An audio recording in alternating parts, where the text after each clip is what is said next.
को अंग तो रमता राम सब माय जो एक रे, आत्मा बहुत विस्तार होई।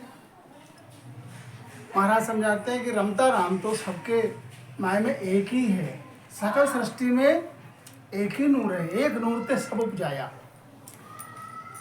और ये प्रभु का अंश जो है आत्मा बहुत विस्तार हुई।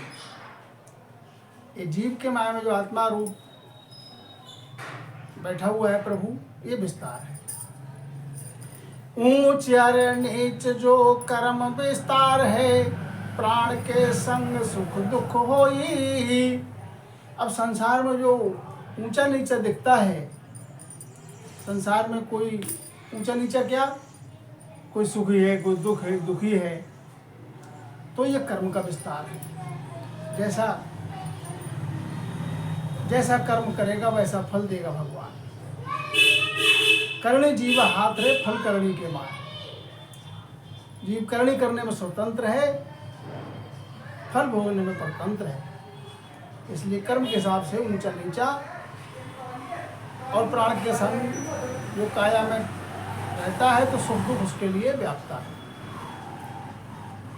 ब्रह्म दृष्ट सो द्रव्य जा जानिए, भेद विद शिव सो राज किया।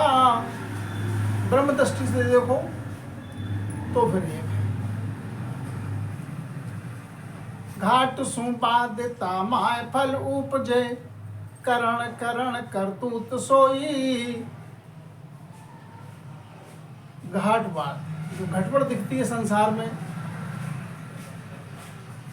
वो करणी में फल है। जैसा करणी जिस जीव की रहती है वैसे उसको फल मिलता है।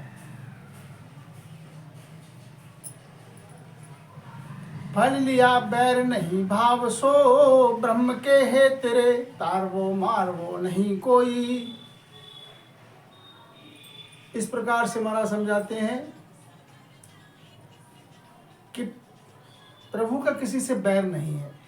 फल लिया बैर नहीं भाव सो, फल कैसा मिला, जैसा करनी किया वैसा फल मिलेगा। प्रभु का किसी से, परमात्मा किसी से बैर नहीं है।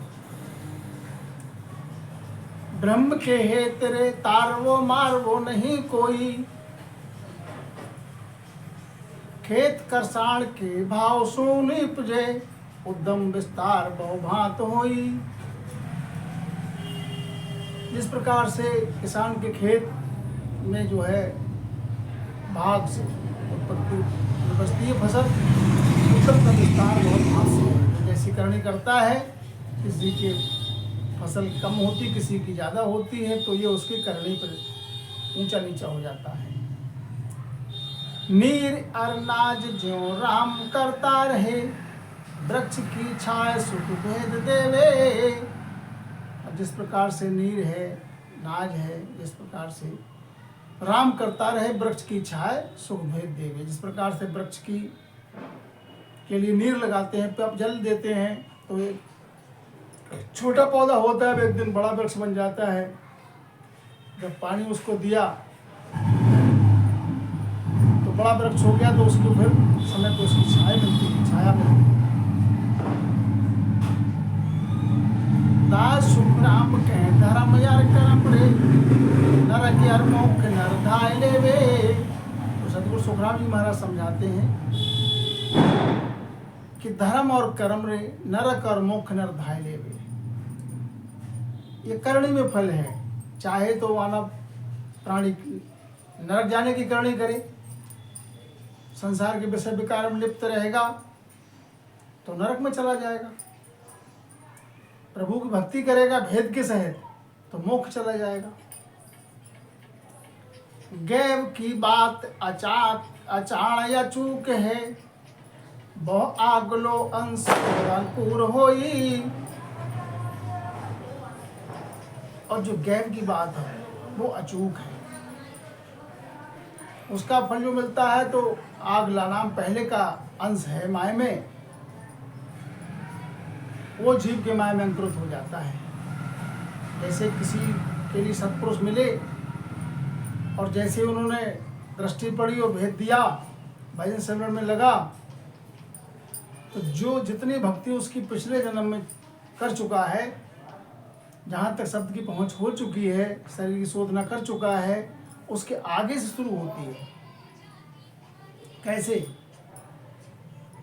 गाड़ियो द्रव्य नर पावियो पारबिन, तुरंत बहु काज नर करे कोई। जैसे किसी मानुष के लिए द्रव्य मिल जाए गड़ा हुआ जमीन में, तो उसने कोई परिश्रम तो किया नहीं, ये उसके भाग्य में था, तो गड़ा हुआ नर उसके लिए मिल गया, गड़ा हुआ द्रव्य मिल गया उसके लिए। इसी प्रकार से महाराज समझाते हैं, आगली पाछली आण के प्रगटे, जीव अड़ हाथ से तका दीवी। इसलिए अगली पिछली संचित कर्म और परालब्ध ये सब प्रकट होते हैं, तो ये बात बनती है। देव पद रीझ अवतार सब विसुण रे, साज कोई धर्म रीत लीवी। ऐसे देव पद से रीझ हो जाए, अवतारी जो है विष्णु भगवान अवतार लेते हैं, उनकी साधना करने से उनकी साधना करने से, उनकी धर्म, उनकी जो रीति है उस पर चलने से, रीत या विधि ऐनाड़ सो देखिया, अगली अब यहाँ वहाँ होई। तो उसकी अगली कोई करनी है तो उसका फल उसको तुरंत मिल जाता है दूसरे जन्म में।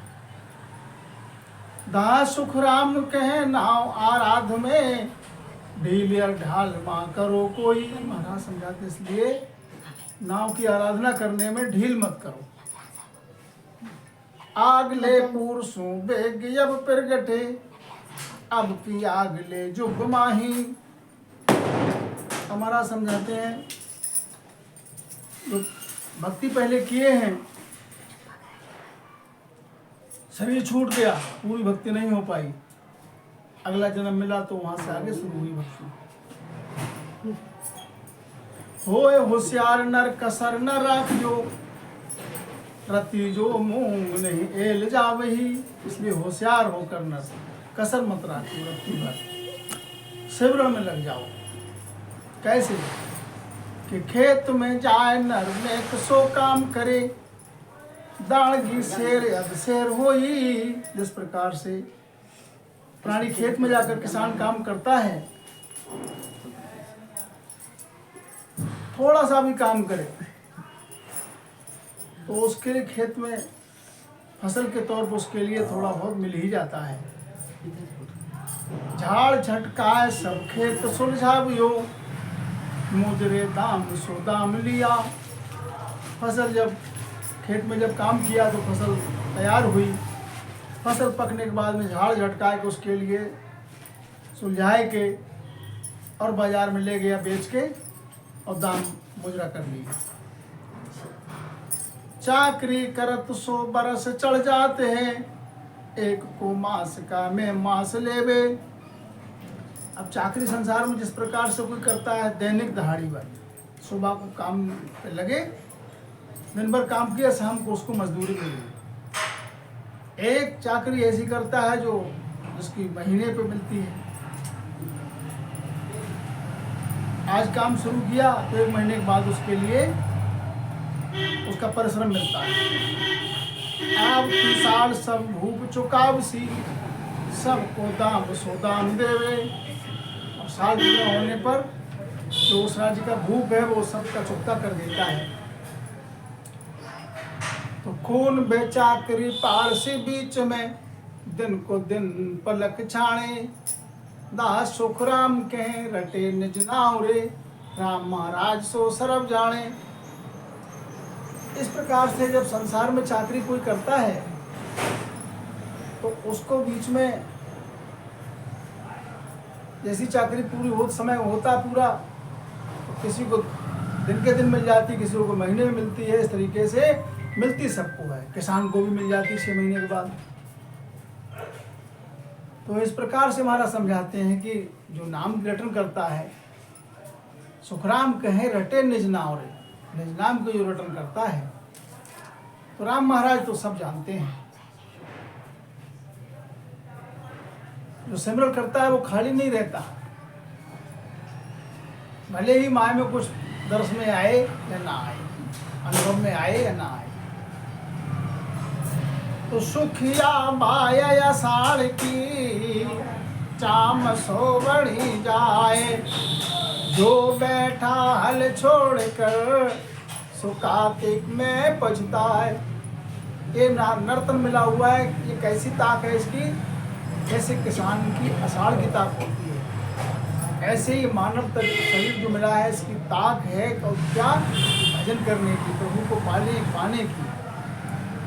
अब जो किसान आषाढ़ में जिसने हल अपना नहीं चलाया, खेत में मेहनत परिश्रम नहीं किया, जब आषाढ़ में हल नहीं चलाया, बीज नहीं बोया, तो कार्तिक में पछताना पड़ेगा उसके लिए।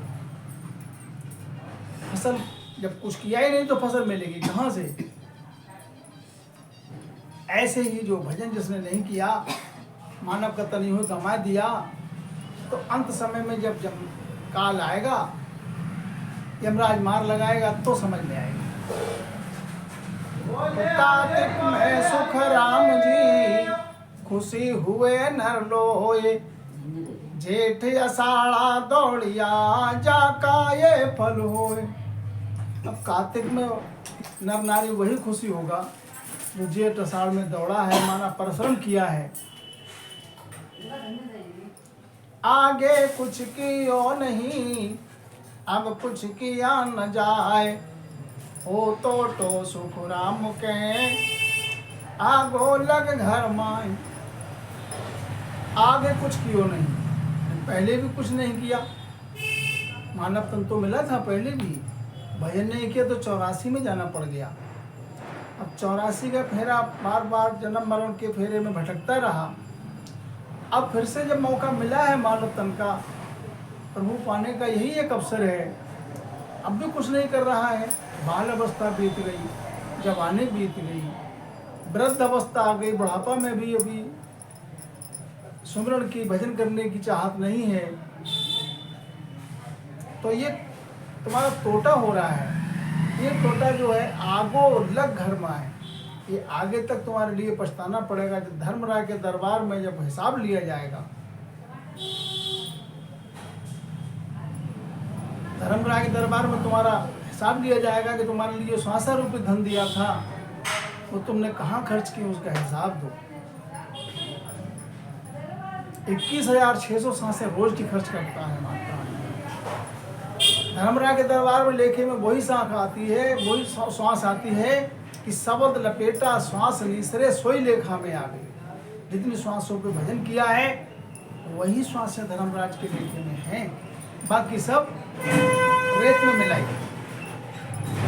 करणी करसण जीमता जे कसर रह जाए, सो भूचे सुख राम के जात्या घुआए। अब जिस प्रकार से किसान की करनी में कसर रह गई, उसने किसान अपनी खेती में मेहनत नहीं की, तो उसको पछताना पड़ेगा, 6 महीने के बाद फसल नहीं मिलेगी उसके लिए। और जिसने भजन नहीं किया मानव तन प्राप्त होने के बाद, तो उसको फिर 84 में जाना पड़ेगा।